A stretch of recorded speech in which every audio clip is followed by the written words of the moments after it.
kita sudah sepakat menggunakan sistem yang ada sekarang yang sudah dibangun pelaporannya dari level puskesmas ke atas.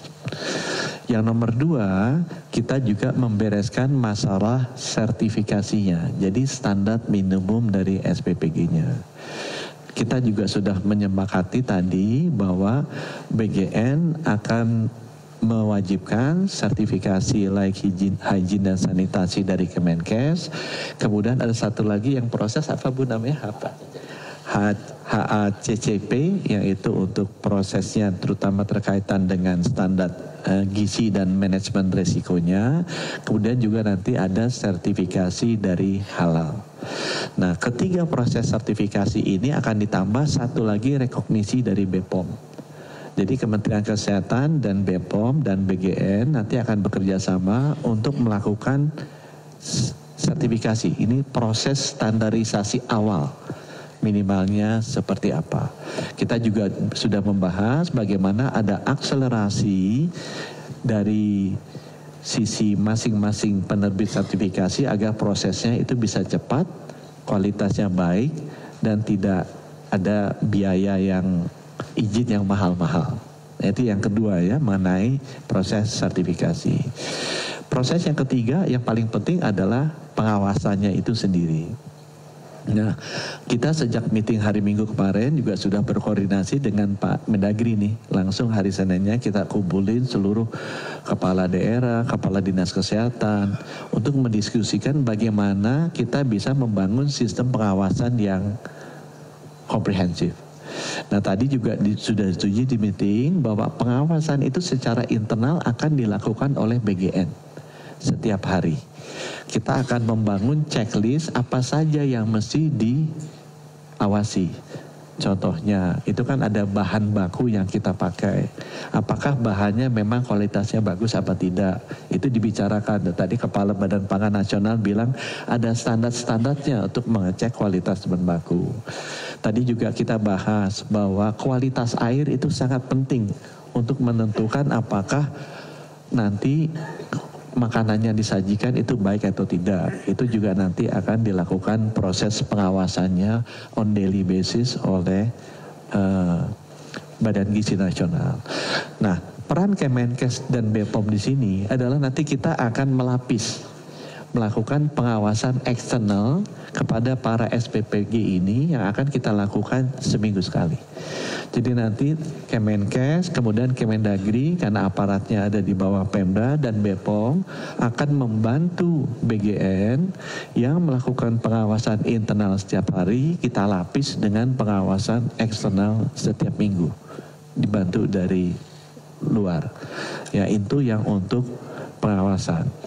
Dan yang terakhir yang kita minta adalah proses pengawasan adalah bagaimana kalau ada dua lagi yang saya ingin sampaikan. Pertama, kalau ada kejadian keracunan ya atau KLB, kita ngomongnya kalau dua yang keracunan kan aturannya itu disebut sebagai KLB. Itu di tempatnya Kemendagri sudah mengeluarkan aturan gugus cepat yang isinya adalah teman-teman dari Dinas Kesehatan, Rumah Sakit Umum Daerah, sekolah-sekolah, upaya kesehatan sekolah, dan juga dari Kementerian Kesehatan.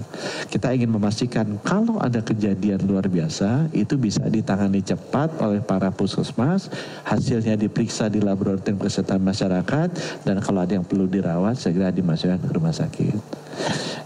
Kemudian yang terakhir yang terkait dengan pengawasan yang tadi Pak Menko sampaikan, kita juga ingin melibatkan unit terbesar penerima. Karena pengawasan itu selain pengawasan di produksinya, juga harus ada pengawasan di penerimanya.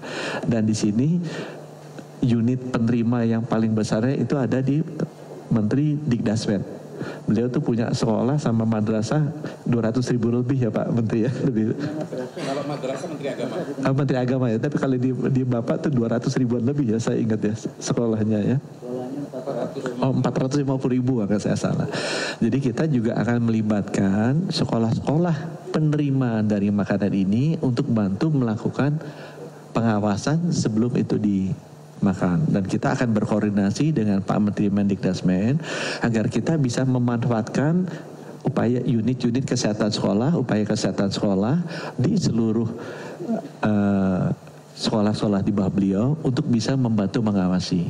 Seenggaknya begitu makanya datang kan kita bisa ajarin, dilihatlah warnanya ada yang berubah apa enggak, baunya ada yang aneh apa enggak, fisiknya ada yang lendir-lendiran apa enggak. Nah, pengawasan-pengawasan sederhana itu nanti kita akan kerjasamakan dengan seluruh sekolah-sekolah yang ada di Pak Menteri Mendikdasmen untuk mengurangi risiko keracunan pada saat misalnya makanan ini dibagikan. Di luar itu kita ada yang pengawasan yang sifatnya lebih memonitor program. Tadi juga sudah disetujui bahwa setiap 6 bulan para peserta atau penerima manfaat gizinya Pak Dadan ini akan kita ukur tinggi badan dan berat badannya. Dan itu akan masuk by name, by address ke laporan melengkapi data cek kesehatan gratisnya anak-anak sekolah sehingga kita bisa tahu efektivitas programnya ini seperti apa. Dan setiap tahun sekali tadi Pak Dadan sudah bantu kami, kita akan melakukan survei gizi nasional. Ya, dulu kan kita lakukan untuk stunting saja yang setiap tahun. Ini nanti akan ditambah juga untuk di atas 5 tahun khusus untuk anak-anak sekolah. Sehingga dengan demikian kita bisa melihat perkembangan status gizi seluruh anak-anak kita dan kita akan menggunakan itu sebagai masukan untuk kebijakan-kebijakan yang nanti akan kita lakukan. Jadi Pak Zul, kalau saya boleh sampaikan, itu bidang pengawasan yang nanti akan dilakukan antara koordinasi antara Kemenkes, Kemendagri, BGN dan juga BPOM. Kami kembalikan ke Pak Zul mungkin untuk topik-topik lainnya. Terima kasih. Terima kasih Pak Menkes. Jadi saudara, memang tema kita hari ini mengenai pengawasan ya, sekaligus penanggulangan KLB pada program prioritas makan bergizi gratis ini yang saya sudah sampaikan kepada Menkes. Karena kita ada tema-tema nanti penyelenggaraan, tentu kita akan rapat sendiri. Tata kelola juga sudah ada, kita akan rapat sendiri. Kemudian di sini ada dari Bakom, Badan Komunikasi Pemerintah Republik Indonesia, nanti yang bagian media. Kalau sudah selesai yang 3 ini nanti teman-teman selanjutnya akan menjelaskan. Saya kira itu dulu yang pagi ini ya, agar kita fokus mengenai pengawasan ini. Kalau ada pertanyaan dipersilahkan.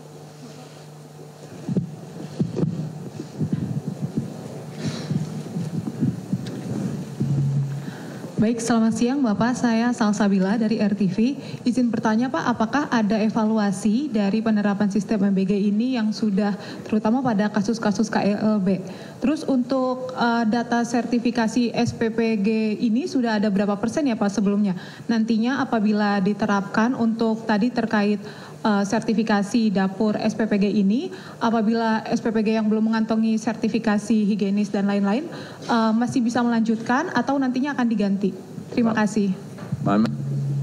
Silakan. Jadi saya jawab yang kedua ya. Kalau yang sertifikat layak haji dan sanitasi ini kan kemarin angkanya sekitar berapa 20-an ya. Jadi dalam waktu 2 hari 3 hari per kemarin tuh udah 96. Jadi naik dari 36 ke 96 dan per hari ini sudah di atas 100 angkanya. Jadi angka itu sekarang per hari kita review. Ya angkanya per hari kita review. Kalau ditanya targetnya kapan, saya dan Pak Dadan itu udah menargetkan paling lama 1 bulan. Ya, sudah ada surat resminya, diharapkan semua SPPG-nya ini sudah bisa mendapatkan SLHS. Tadi mengenai tata kelola, mudah-mudahan 1 minggu ini akan tuntas mengenai Perpres dan Impres ya. Isinya seperti apa, sabar sedikit 1 minggu sehingga nanti pembagian tugas antar pemerintah daerah, ya kementerian lembaga terkait, koordinasi seperti apa, kita akan selesaikan dalam 1 minggu ini insya Allah. Sabar sedikit, 1 minggu nanti akan kita umumkan.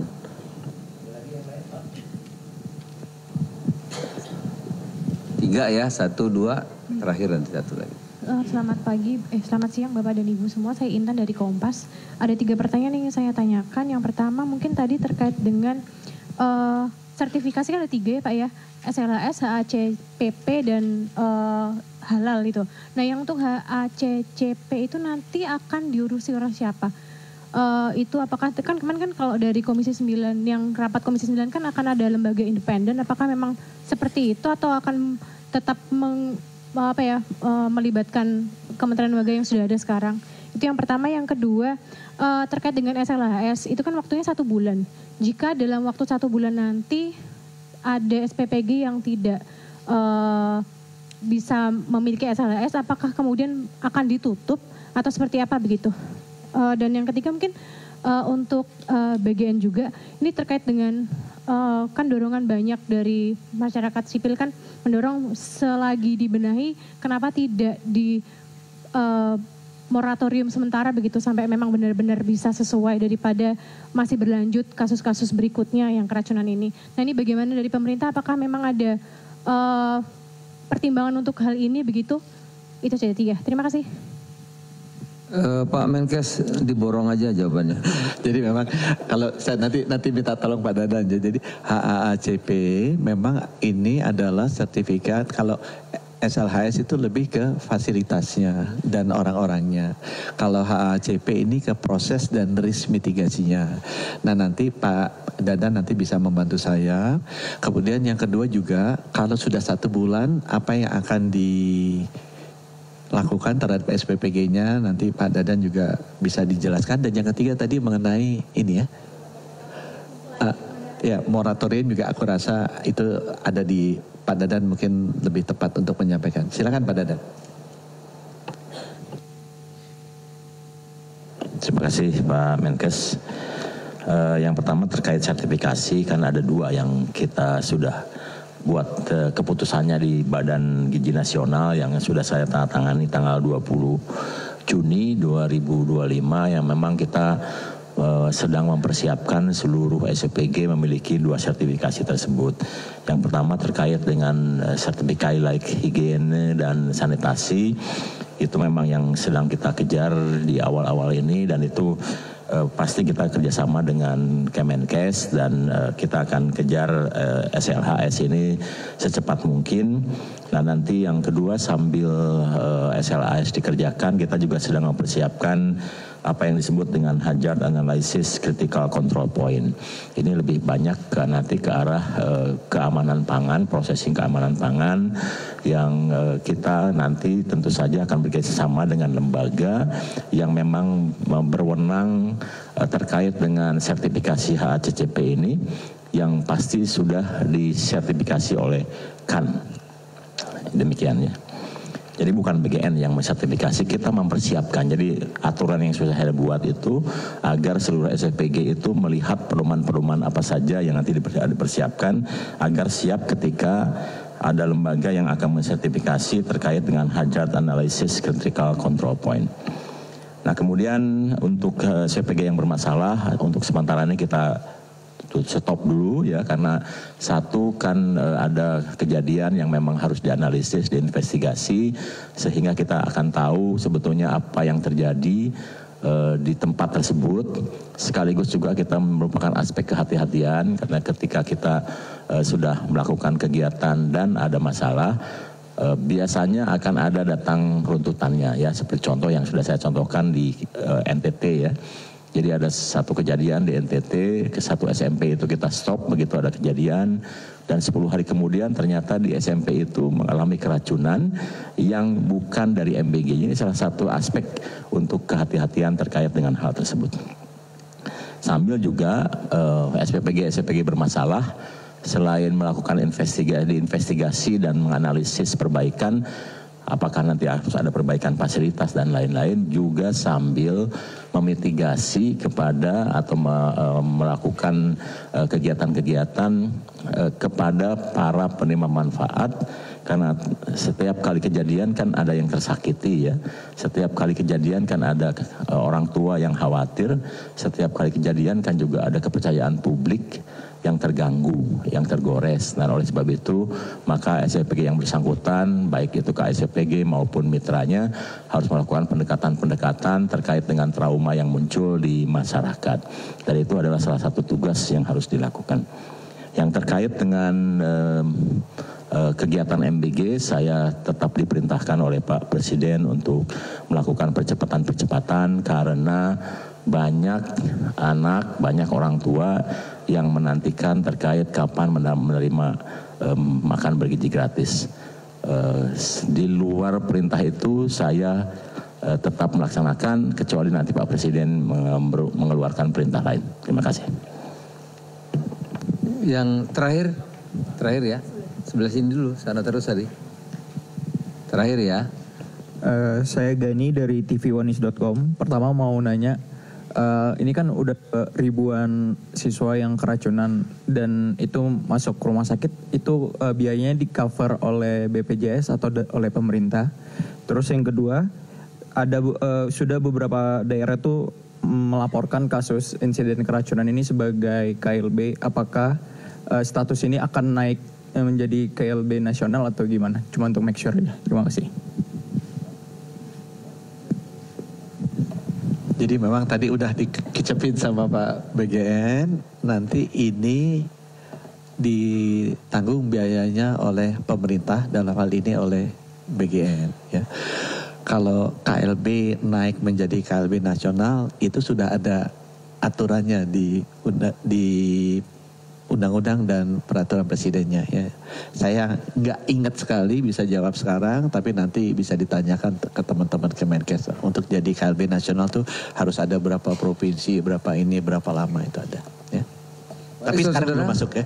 Jadi ada aturan ya, seperti kalau kayak bencana misalnya kan ada yang biasa, ada yang nasional itu ada syarat-syaratnya. Saya kira demikian saudara Pak Menteri. Saya menambahkan Pak sedikit terkait dengan apa yang sudah terjadi. Ada dua mekanisme penanggulangan biaya dan ini sudah terjadi. Jadi ada dua daerah yang sudah menetapkan KLB di tingkat kota kabupaten, dan ketika pemerintah kota kabupaten menetapkan KLB maka itu pemerintah daerah bisa mengklaim pendanaannya itu ke asuransi. Nah, kemudian bagi daerah-daerah yang tidak menetapkan KLB maka seluruh biaya sejauh ini ditanggung oleh Badan Gizi Nasional. Riz, silakan. Baik, terima kasih kepada rekan-rekan wartawan ya. Jadi perlu saya sampaikan bahwa program makan bergizi gratis ini sudah lebih dari 76 negara yang melakukan hal yang sama sudah puluhan tahun. Ya, ini salah satu contoh Brasil itu melakukan ini dari tahun 1955 dengan penerima manfaat 40 juta dan itu selesai pada 11 tahun, dengan waktu 11 tahun. Dan sekarang yang sudah dilakukan oleh MBG, belum ada setahun oleh BGN ya, yang dilakukan oleh Badan Gizi Nasional, belum ada 1 tahun sudah 30 juta, kurang lebih penerima manfaat. Dan sudah lebih dari 1 miliar sajian, ya 1 miliar nampan. Ya. Nah ini kalau 30 juta kurang dari 1 tahun ini 6 kali penduduk Singapura. Nah saat ini ada kejadian-kejadian ya sifatnya teknis di lapangan yang menyangkut keracunan dan lain-lain. Tadi kita sudah meeting ya intensif hampir tiap saat. Bagaimana kita evaluasi penyelenggaraannya supaya berkualitas. Bagaimana quality control pengawasan oleh Kementerian Kesehatan. Bagaimana juga menertibkan regulasi yang selama ini mungkin masih ya di sana sini kurang. Dan dengan kejadian ini kita semuanya mohon maaf ya, namun juga kita ambil hikmahnya ya. Ternyata ada beberapa SPPG yang mungkin melakukan di luar SOP yang sudah ditetapkan. Ada makanan yang mungkin telat saji, ada yang terlalu cepat masaknya, ada yang mungkin airnya dan lain sebagainya. Ini semuanya sudah kita rapatkan terus. Dan ini akan berlanjut ya, kita punya jadwal meeting padat ya, dan akan melibatkan beberapa kementerian yang lain ya, karena kita juga akan memikirkan dari hulunya. Artinya semakin banyak jutaan anak yang akan diberikan manfaat, tentunya kan kita perlu resources kan. Dagingnya, ayamnya, telurnya, susunya, dan lain sebagainya. Nah, itu kita berpikir sudah sampai hulunya seperti itu. Setiap saat ya kita akan intens ya untuk melakukan ini. Nah sekali lagi ini adalah program yang sangat bagus untuk membentuk generasi sehat, generasi pinter, dan generasi emas ya negara Republik Indonesia. Semoga harapan kita semua, target kita tahun 2045 Indonesia akan menjadi ya negara ya yang besar ya yang bisa disegani di dunia ya, menjadi negara ya, emas ya. Oke, terima kasih, demikian. Saya kira demikian saudara. Tentu tadi Pak Dadan mengatakan yang bermasalah kita tutup, evaluasi, investigasi. Keselamatan anak-anak bukan soal angka, tapi itu menjadi prioritas utama kita. Kita ingin anak-anak kita hebat dan cerdas. Tetapi sekaligus juga bahwa makan bergizi gratis itu adalah hak dasar warga negara atau hak dasar anak-anak kita. Terima kasih, selamat siang, assalamualaikum warahmatullahi wabarakatuh.